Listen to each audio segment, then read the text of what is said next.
Okay, I'm good. Nancy? Okay. All right, good afternoon, everyone. Welcome to our weekly business meeting. Today is Tuesday, May 3rd, 2022, officially calling the meeting to order, attending Commissioners Duncan, Brooks, and Filios. And at this point, we'll acknowledge 30 seconds of silence. Thank you.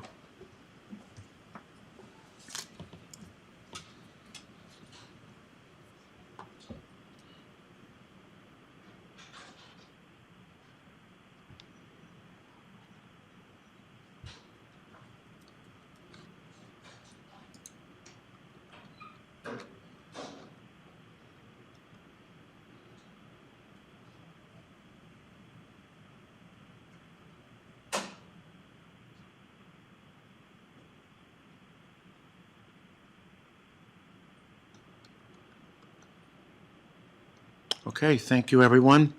And let's see, Stephen, would you lead us in the pledge, please?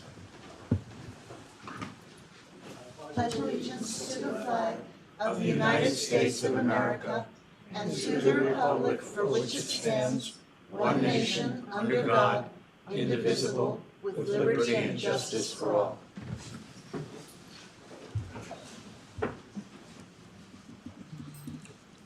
Do we have any changes to the agenda? No. Hearing none, moving on. Approval of the minutes, please. I move that we approve items 1 through 6. I second the motion. Bill Brooks. Aye. Commissioner Duncan. Aye. Chairman Filios. Aye. Moving on to the consent calendar. I move that we approve items 7 through 14. I second the motion. Bill Brooks. Aye. Commissioner Duncan. Aye. Chairman Filios. Aye. Payables list for the week ending April 29th. I move that we approve the payables for the week of April 25th through the 29th, 2022, in the amount of $786,313.75, along with jury panel payments in the amount of $4,639.54. I second the motion. Bill Brooks. Aye. Commissioner Duncan. Aye. Chairman Filios. Aye, and the motion is carried. Item 16, moving on to bid award, bid number FAA for Federal Aviation Administration, AIP 3-16-001-054-2022 for runway lighting improvements, Phase 1.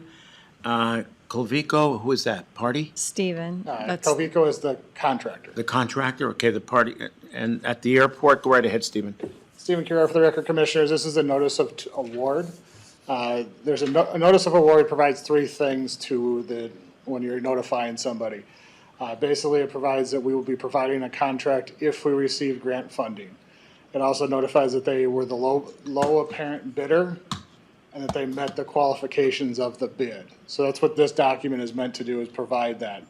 There's been some questions about, well, if we don't get a grant at a dollar amount that's specified in this contract, what can happen is we just reject the grant, and then you terminate the agreements, and we start over again. And I think those were all the questions, weren't there? I think so. So this is just providing a notification that they are the apparent low bidder. Okay. And then I'll just point out one more thing, that the not expecting to commence construction until August 29th. Yes, and this is not a contract. The contracts will come later once we receive the grant. Yes. Understood. Thank you. Okay. Go ahead. I move that we award the bid for bid number FAA AIP 3-16-001-054-2022 to Colvico. For runway lighting. Yeah, for runway lighting. I second the motion. Bill Brooks. Aye. Commissioner Duncan. Aye. Chairman Filios. Aye, and the motion is carried. Thank you, Stephen. Item 17, bid opening, bid number specification number 030522 for the Riverstone Transit Center, Phase 2 bids, Resource Management Office. Jody? Or I guess it'll be Leslie. So Go ahead. I take it that you've received some bids. 3 bids, Jody, 3. So this is exciting. The first one is from Darden Enterprises, and I will let Chairman open the next one. Here. I'll give you this just a second. All right. So the base bid is $1,197,347. And I will mention that this is for the Phase 2, I guess it is, at the Riverstone Transit Center. Okay, so that was for Darden. And then our next one is from Idaho Construction and Development LLC.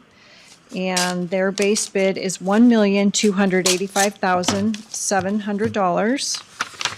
Okay, and they are out of Kamiah, Idaho. All right, and then the third one is by La Riviere Inc. out of Rathdrum, Idaho, and the amount is $1,266,293. So I move that we acknowledge receipt and for RMO and legal to review the bids. I second the motion. Bill Brooks. Aye. Commissioner Duncan. Aye. Chairman Philios. Aye, and the motion is carried. Thank you. Item 18, financial budget purchase order for 2 vehicles for the sheriff and coroner. And this is a fleet management request brought to us by Keith Halverson, our Director of Adult Misdemeanor Probation. Go right ahead, Keith.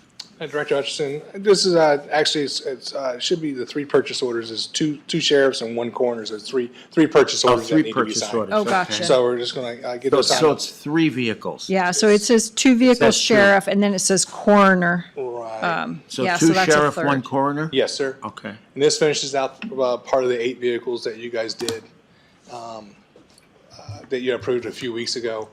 And once we get these signed up, we'll get the checks out, and then outfitting the vehicles after that will be the next process. Okay. And then the hand-me-downs. Yes, we'll get those moving forward. I've talked to Under Sheriff Brett Nelson about it, and everything's moving forward very well. Okay, then. You want to take this one, Bill? Sure.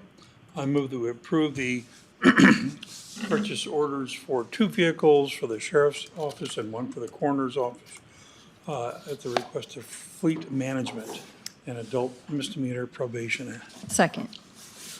Bill Brooks. Aye. Commissioner Duncan. Aye. Chairman Philios. Aye, and the motion is carried. Item number 19, thank you, Keith. Fee agreement between Kootenai County and Samuel Plainfield doing business as Syntax Technical Computer Forensics, Syntax Technical for our prosecuting attorney. Barry, go right ahead, please. Thank you, Commissioners. This is a contract that we'd like the board to approve to engage Mr. Plainfield in doing some work.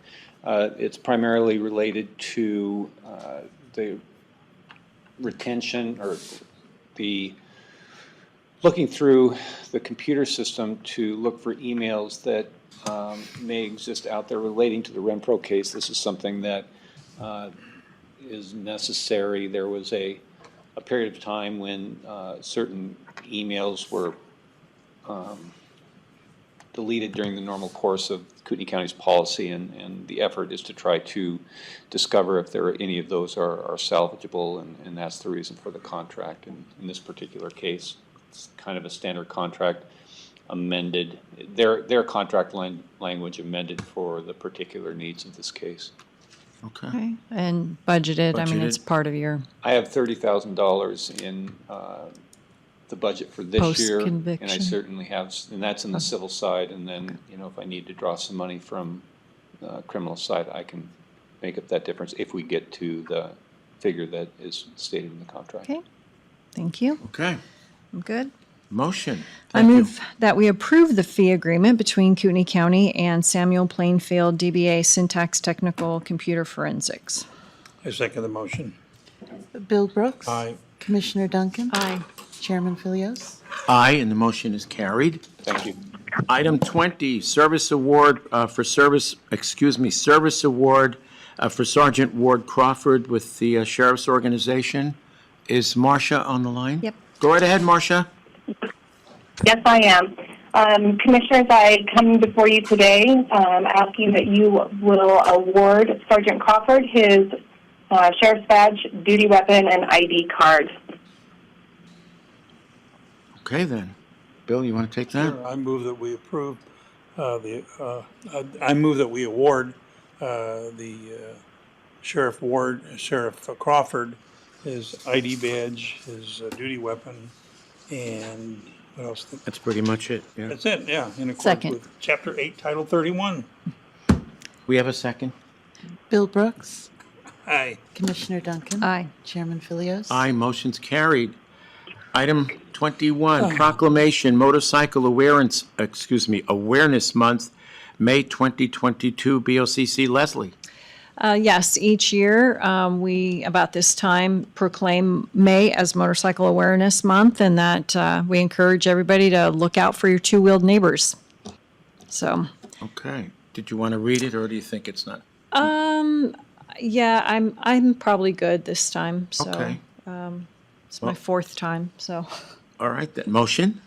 I move that we proclaim May 2022 as Motorcycle Awareness Month. I second the motion. Bill Brooks. Aye. Commissioner Duncan. Aye. Chairman Philios. Aye, and the motion is carried. Okay, so items 22 and 23 are going to be taken together, is that correct? Yes. Okay. So if you gentlemen would like to come take a seat and then push the little button so it's green. Wow, I'm missing 22 and 23. There is in backup I'm gonna document. go before Shane. I'm Lawrence Scarsello. I'm your Oh, district. push your button. Oh, what? Thank you. Amateurs at this, to be That's honest with okay. you guys, so. Okay. Anyway, I'm Lawrence Scarsello. I'm your District 1 representative, if you will, for the 9 northern counties for your wildlife program, animal damage predator control. Before, we've met with Bill and Leslie before on this. So we've asked as much as we're under $1 million, so this should not be too bad. We've asked for as much as $5,000 before. We've asked for $4,000. Typically, you guys fund in the range of $3,000 per year, which is, I got to tell you, you're kind of underperforming because Bonner and Boundary County are around $4,000 and $5,000, if I recall. So anyway, we request this every year. It's nothing really new. We're not asking for more. We appreciate the opportunity to meet in front of you guys. And Shane Robinson here, my cohort, can tell you a little more about what the program does and services for our area, if you will. So, Hi, thanks for letting us come in today. I'm Shane Robinson. I'm the Wildlife Services Specialist up here. If you don't remember, Wildlife Services is a agency under the Department of Agriculture, and we deal with all sorts of wildlife problems, okay? Anything from urban to rural to livestock depredations by predators. That's probably what a greater majority of my work is dealing with predators when they're killing livestock. But I have done urban stuff. I've done work at the airport with the landfills, helping them out. I can trap beaver for your county road department. Most of the stuff we do, if it's agricultural related, there's no fee. If it's for like a private party, like around the lake, they got a beaver chewing their tree down, then I have to charge for that. Or a skunk in town or something, there's a minor fee for that. But anyway, that's mainly what we do. The biggest issues, I've got a little report here. I mean, I took 21 coyotes in the county last year. Mainly, they were depredating on calves and lambs and sheep. I had a couple of horse-lion issues. One was a reported. This is where my expertise kind of comes in. One was a reported depredation on a horse. Well, when I got there, and this was actually right on the edge of city limits, just east of town. When I got there and investigated it, it had 2 bullet holes in the side of its head. It had been shot in the head by a .22, and the guy my thought a lion gosh. killed it because there was blood spray all over the barn, and the horse was my laying there dead. gosh. So then we called the sheriff's department and got them involved, and I don't think they ever found out who did it. But that was in a residential area. I mean, where Wow. that thing was shot, there's houses all along behind there. So I deal with that. I did have a lion kill a foal down south, down kind of by Rockford Bay, but it was a couple days old, so I was unable to trap. It didn't return, and we didn't trap it. But we've had a lot of wolf problems in the past. Back behind Hayden Lake, down in the Harrison area, there's been wolf issues with livestock, and the grizzlies are on the increase. I've had 4 different grizzly incidences in Bonner County this year. Yep. And I was actually the one, I trapped that one 2 years ago that they had in Athol. Yep. That problem there. I was the one that got him up in Bonner's Ferry because they trapped him and moved him up there. But, you know, we've got, with the 4 issues up there, and there's, with that one there, that's 4 grizzlies that I've known about in Kootenai County. That one, the one over in Rose Lake that got in the guy's elk farm, and then 2 up the Coeur d'Alene River that I believe were either shot or by hunters, thinking they were black bears. But that's on the increase too, so I'm the one that deals with those. Fish and Game deals with nuisance bears, but when they start depredating on livestock, that's when I get involved. And I kind of have a little different expertise than they do. They use the covert traps, and a lot of these bears are wise to those, and they're not gonna get in a covert trap. So I use foot snares, so. Right. And I think that Athol bear got trapped in one of your traps going after chickens, I want to say, because I saw that coming home from Silverwood that year. Yep, well, Fish and Game trapped him. Oh, did they? Because he Okay. hadn't killed any livestock yet. Oh, gotcha. And then Okay. he came to Bonner's Ferry, and And that then spring that's when when he, he- and he was a nuisance all fall in Bonner's, and that Okay. spring he came out and depredated, killed 6 sheep at one residence, and then went down the road and killed 2 more at another one. And I've had 2 different depredations and another one with the sow and cub chasing bears up in Bonner's Ferry this year. And then one killed some pigs in Bonner County over on the Priest side. So the Wow. bears are really causing a lot of trouble this year. So real quick, like Lauren said, this program is funded by a variety of means. There's some federal dollars, there's some state dollars. The Fish and Game pitches into our budget for me to handle these livestock depredations. The producers themselves, the agricultural producers, there's a head tax, there's a wool tax, and a head tax on calves that go right to our program. So the agricultural producers are pitching into this, and then we especially rely on a small amount of help at the county level. So, The bear problem primarily grizzlies, not blacks. you know, I've had a lot of black bear problems in the past, but I'm seeing more grizzly tracks than black bear tracks lately. I did remove a black bear last year in Bonner County that killed some sheep. I have not had any so far this year. What do you Alden. attribute the grizzlies coming this far south into Kootenai? I think that their Hungry? capacity's full and they're moving out. Them younger bears gotta go find somewhere where the old boars aren't gonna eat them, so they're expanding their territory, trying to find a spot of their own. There's 9 or 10 grizzlies living on the valley floor in Boundary County right now. Wow.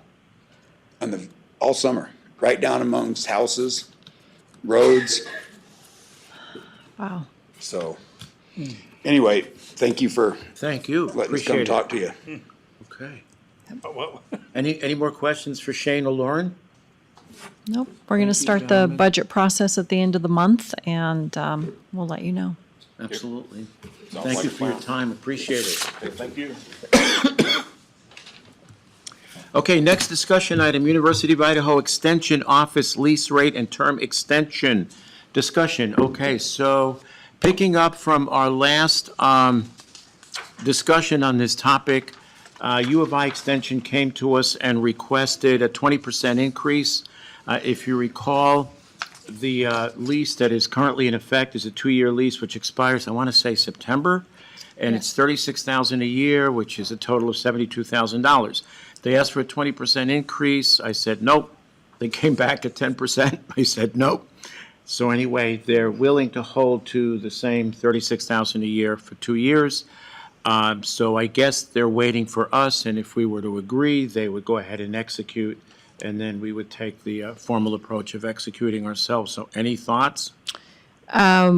Well, it is a $36,000 increase to the overall county budget because we had the one-time funds to pay for the last 2 years. Right, that's So true. that's just something that will have to be in our discussion for the end of the month when we find out what our revenues are going to be. Right.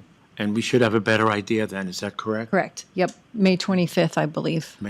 Yep. Dina, okay. Yep. Bill? they've agreed to no increase, why should we argue? We don't need to argue, it's just that we'll have a better idea. I'm saying, but they've agreed to no increase, you said. Yeah, but what I'm saying is those 2 years were paid for by one-time elections money. I understand. Yeah. So it's just an increase to our Chris said budget. 20, then 10, and they agreed to none. Correct. Oh, yes, but I told him it would have to come up before us at a business meeting for discussion. Yeah. So it was Chris speaking for Chris as opposed to Chris speaking for the board. Yeah. Okay. So, All right, so we'll take it up at the end of the month. Okay, then, moving on to item 25, jail status, in reference to the judges meeting, KCSO, Sheriff Norris and Lieutenant Hutchinson. Go right ahead, gentlemen. Good afternoon, Mr. Chairman, and commissioners, and members of the public. Purpose of this meeting, just to have a conversation with you on that particular meeting and give you a status of where we are at the jail. And Lieutenant Hutchinson will give you some pure numbers, and then he'll turn it over back to me. As you are aware, staffing continues to be a problem at the jail. As of today, we have 16 detention deputy vacancies, 4 control room operator vacancies, and 4 clerk or professional staff vacancies for a total of 24 vacancies. Our jail population today is 408. We reached 414 over the weekend. We are one busy summer night away from our max capacity of 451. Today, we have 21 inmates housed in Ferry County, Washington under contract, and 6 inmates in different hospitals throughout the state and in the custody of health and welfare. We currently have our smallest housing unit, Unit 2, shut down due to staffing. That is an available 25 beds if we had available staff to run that. What does it take? We are able to reduce our numbers by 1 employee 24/7. So To staff that, what does it take?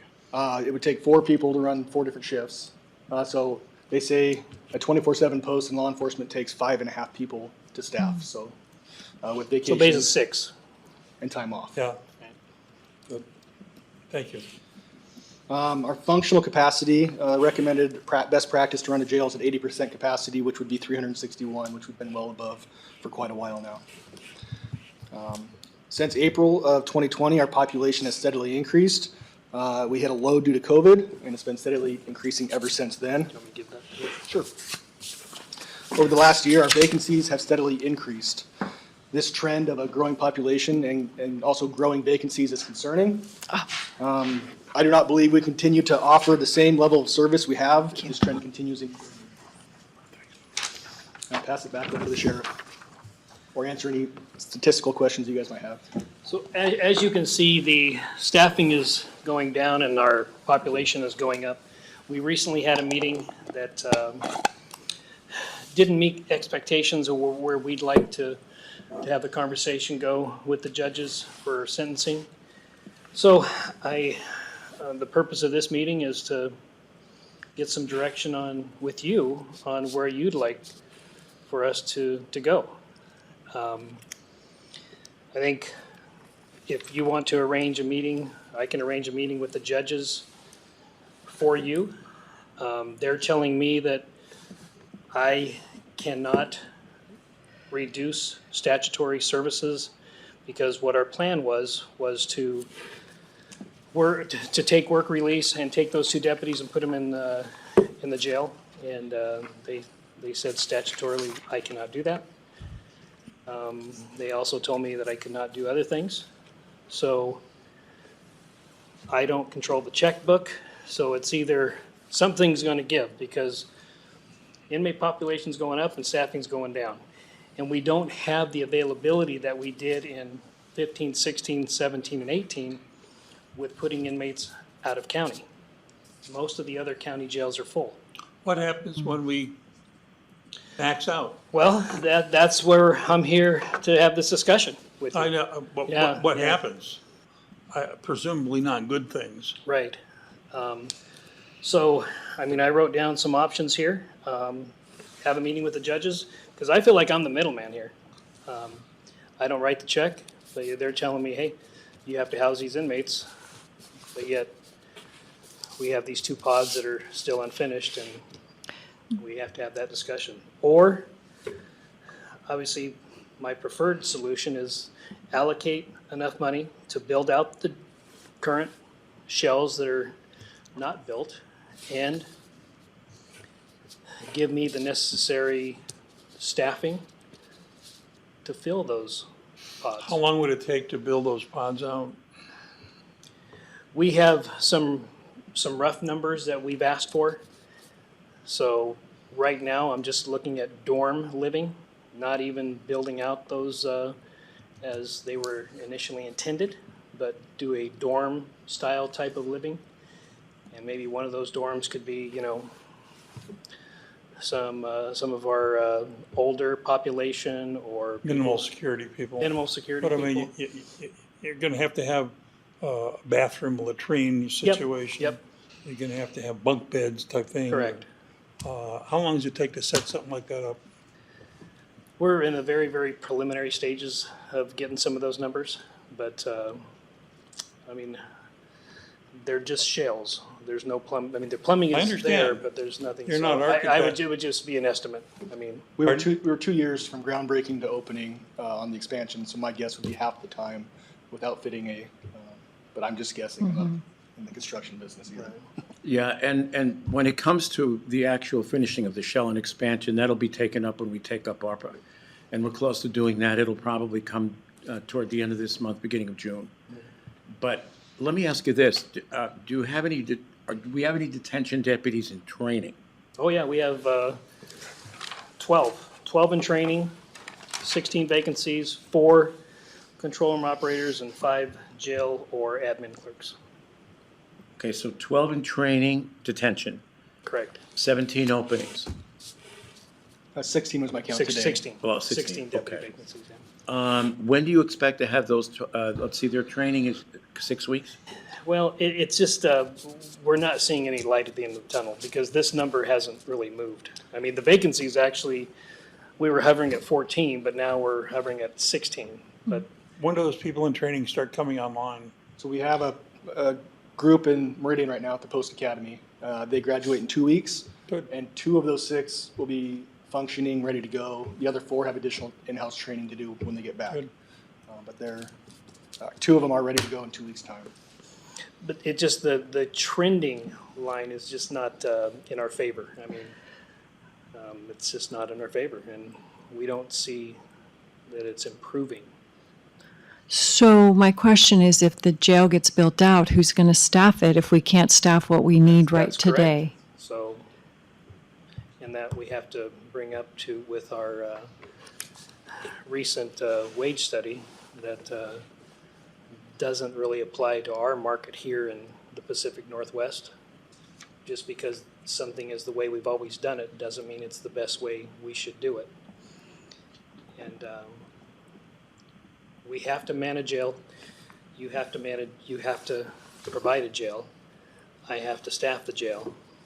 So we have to work together to try to find some common ground here. We'll be coming to you in the next week or so to open up part-time employees, not just retired Kootenai County Sheriff employees, but just open it up to all retired law enforcement.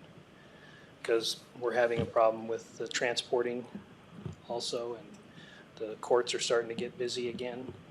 People who have worked for other agencies. Correct. And we have some now. In and out of our jurisdiction, is Yes, that correct? yeah, we have some now, but unfortunately, a lot of them are going to the marshal's office because have a significant higher pay to be a bailiff, so, Yeah, I'd like to see what that looks like. yeah. Because that seems like a measure that at least at least it's a stopgap measure. Because if we're talking about building out the jail, we're a couple of years out. Oh, yeah, I mean, yeah, if we we are. started tomorrow, we're potentially a couple of years Right. out. So what I'm foreseeing is maybe, work release, we could probably do that with some of our part-timers. Some Yeah, of the so if control you can booths come to for us with part-timers. that, then potentially we could look at a potential funding solution for that. Where the money's gonna come from, whole nother matter, but When's our next ARPA? probably, we haven't Consideration? set the time frame yet, but I think it's gonna be, if not the end of May, beginning of June. I have it scheduled just for next week to discuss how we are going to go forward, if we're going to look at it holistically, or we're just going to have that discussion next week, and then we'll set a When did you set date. it for? Next Tuesday as part of the discussion. And that's just part of to the how to. business week Yeah, discussion. part of the Okay. business meeting discussion on how to go forward. Okay, fair enough. Yep. But I can promise you, when we're this full during the winter months, that the outlook is pretty bleak. And this county's not getting any smaller, so to me, public safety is a priority. So I'm hoping we can come up with a solution on some of those open areas. In the past, we've, as a county, done a lot of site and release. Is this, Yeah, no, this county never has. I've gone down to Boise to talk about site and release. So we have done it in this county. Yeah, During COVID, I think we saw more of it than we had in the past because we were asking people not to come to jail. right. Right, And I think we're paying the price to some degree now from those sites. They're catching up with us now. sure. Yeah, we did breach that on this meeting, and it was not well received. Not well received at all, Okay, so, so next Tuesday, okay. you'll bring something forward. We'll at least get started on the procedure for ARPA so that we know how we're going forward from there. And then I imagine we'll have regular meetings going forward. Hopefully not too many. And I would like to just add that there are other sheriffs in Idaho that are using ARPA funds to be able to separate and quarantine inmates before they're entered into the population, as to not infect the general population. So I do believe that it does qualify for ARPA funding. Okay. Thank you, Sheriff. Thank you, Lieutenant Hutchinson. Thank you. Okay. So that takes us to, is it our status update? Yes. So the RFQ has been published today and for 2 weeks, and then we will open up sealed qualifications on May 24th. Okay. I think we've already had a couple people come forward to pick up the RFQ. Oh, We excellent. had 1 or 2 come forward today, so we were able to provide that. And the response is what, 3 weeks? Yes, yeah, the 24th. Okay, We'll open bids then. got it. Pack Airport lease. It's been discussed and agreed to by Stephen and sent back to Wally, and they are aware that they're gonna be charged as of 1st of October, the new rates, So we're waiting for them to execute? I guess, yeah. But they've certainly agreed to it. I've talked to Wally. Okay. All right, let's see if we can get So that executed. retroactive to October 1st or starting October 1st? Starting October. Starting, gotcha. Okay. Okay. Financial snapshot, Dina. Your last one. Hi, Commissioners. So for this snapshot, I'm going to go through the quarterly report. So do you have your quarterly reports with you? Unfortunately, I left No, mine I don't. upstairs, but Okay. But well, take us through it anyway. I'm going Yeah. to take you through it anyway, just because this little beauty gives you a lot of information. Yep. I want to give a shout out to my colleagues in the auditor's office for all the hard work they put into this. This is a statutory requirement, but they add a lot of really good, useful information, graphics. I also want to give a shout out to Melissa Merrifield, who makes all this magic possible. Thank you. Thank you, Mel. So on the front of this has a table of contents, so you can easily find the information that you're looking for. On page 1, you'll see an overall snapshot of budget to actual by elected group. This is all inclusive, grants, awards, regular Everything. budget, revenues, everything. So budget to actual and what's been used to date. Right now, we're at 43%. Q2, we should be at 52%. So far, so good. All the Wow. departments are under 50%. Everybody's staying within their budgets. Page 2 is especially interesting because this gives you a preview to year end. So we know that we ratified a budget of 108,922,877. That's at the top. The next section is all of our capital roll forwards. Those are projects in process and capital that we didn't spend, picked up, and dropped into our budget, thus increasing our 2022 budget by 2021 funds. So that gives us an increase to our budget of 4.8 million. Then the second section lists all of the fund balance use mid-year, all of the grants that we've been awarded mid-year. bringing our total budget after we add in our internal service fund and EMS to, we're right now sitting at 131.8 million. So that's all the activity to date that's affected the budget. And then at the end of the fiscal year, we will come forward with an unanticipated revenue resolution that will formalize this. But if you look inside of your quarterly report, you can get a snapshot of where we're at to date. Okay, so the second half of the ARPA funds aren't received yet? No. No, they are not. And I'm thinking they're gonna show up, they should be showing up pretty soon. It's May. Yeah, it's May, and I can't remember when we got them last year, but it feels It's like like- it was it August? Yeah, Okay. so maybe August, Okay. Okay. but I would think sooner. Yeah. Yeah. I heard it was April or May, so I was kind of Okay. surprised we hadn't gotten it yet, but we'll see. Well, there's a lot going on at the federal level. Yeah. Because we get that directly from the US Treasury. Yep. So moving on, pages 3 through 18. Basically take a deep dive into what that first page was. So you can drill down into those elected groups and see everything that makes those up. Moving on to page 19. This gives you countywide property tax revenue by fund to date. So we have collected 63% of our property tax revenue for the year.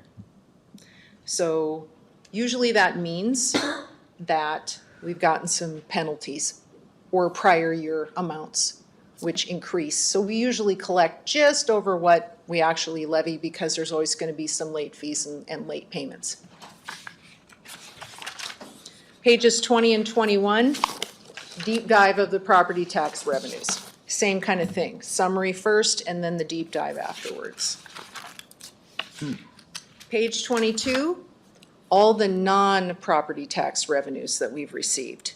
And we're at 75% collected of that. And the reason for that is we've got a big chunk of ARPA funds sitting in there, that's 16 million. We've spent a little bit of that, we're at 15.9, but that's what's driving that big increase. Otherwise, we're pretty much on par for budget. Absent the ARPA funds, Dina, Yeah, what does it come out to? it is, well, let's see. It would be 47 minus 15, so about 30 million. 32 mil?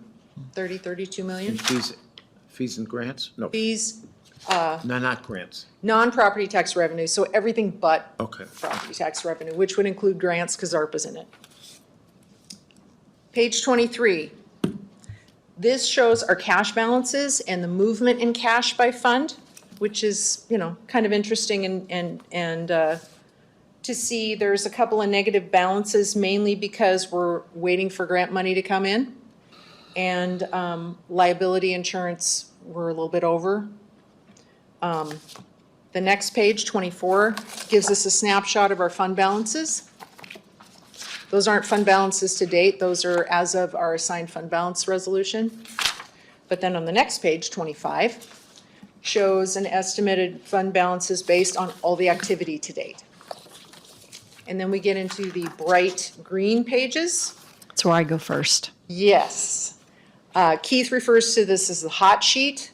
This has footnotes with what the drivers are for particular areas where anything's over 50%. So anything that is above what it should be lands on the hot sheet, and then you can get a very quick description of why it's on the hot sheet. So that lasts for 2.5 pages. And then the last section is all of our grants in detail. What the grant amount is in total, what the match is, and what we spent to date, and the dates of the grant, the actual performance period for the grant. So if you're curious about a particular grant, because you guys see a lot of grants come through here, you can very easily see what the grant is and where we're at in that grant, what the grant's for, who the granting agency is. A lot of good information. Cool. Do we ever keep track of the percentages of federal, state, and other awards? Yes, we do. We do. And all of these are marked as federal or state. Okay. Yes. Any questions? Leslie, Bill? Nicely laid out. Thank Easy to you. read, good graphics. Yes. Thank you, Dina. Appreciate it. So I would say that, for now, I would recommend that the snapshot be suspended because you guys are gonna be diving into the budget and you're gonna be looking at numbers a lot. So this may not be as useful during budget season. Okay. So something to consider, Okay, right? Okay. Thank you. Thank you very much. Okay, then, public comment. Nancy, no one? anyone on the line? I don't think so. Okay. Thank you, everyone. 2:42, meeting adjourned.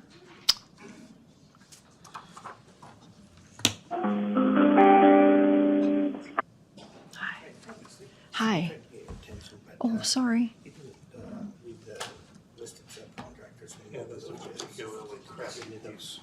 Oh, I just saw the bid base. That's why he's gone. Guess I should have, Well, you know, oh, he's shoot. certainly putting all his eggs in one Yep. basket. Okay. Yeah, so this is Thorco Inc., 95, 980. Okay, so this is the, gosh darn it, I wish Jody didn't speak up. So this is Idaho Construction and Development. Okay.